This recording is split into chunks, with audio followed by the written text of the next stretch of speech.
In the isolated hollows of the Missouri Ozarks in 1892, where families lived miles apart and strangers were shunned, twin sisters Elizabeth and Maeve Barrow kept a secret that would stain the land forever. It was a macabre, forbidden truth buried deep beneath their homestead, anchored by a chain and a disturbing religious fervor. When their orphaned cousin, Thomas, arrived, their bedridden father, Josiah, had called it providence.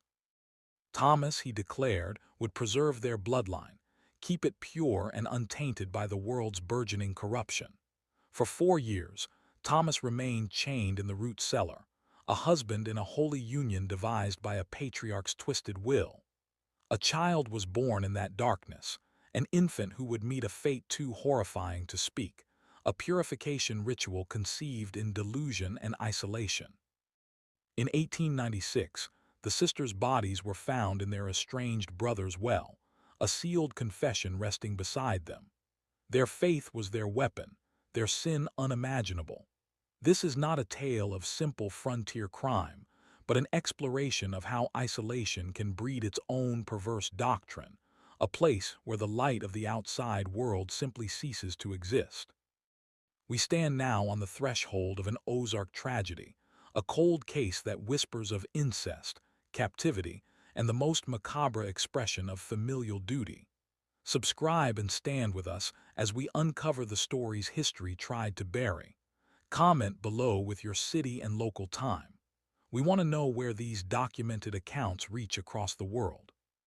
The year was 1892, and in the deepest reaches of Taney County, Missouri, there existed a world that time seemed to have forgotten. The Ozark Mountains stretched across the landscape in endless waves of dense forest and limestone ridges, their hollows so remote that a man could simply vanish into them and never be found. This was not the romanticized frontier of popular imagination, but a harder, colder place where survival demanded absolute self-reliance, and where the nearest neighbor might be an hour's walk through treacherous terrain.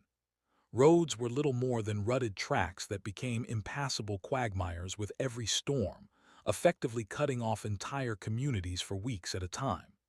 In winter, the isolation became absolute. The families who settled these hollows were often Appalachian migrants, people who had deliberately chosen remoteness, bringing with them a fierce independence and an equally fierce suspicion of government, law, and anyone who asked too many questions.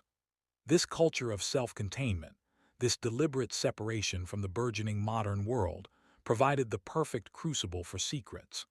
It allowed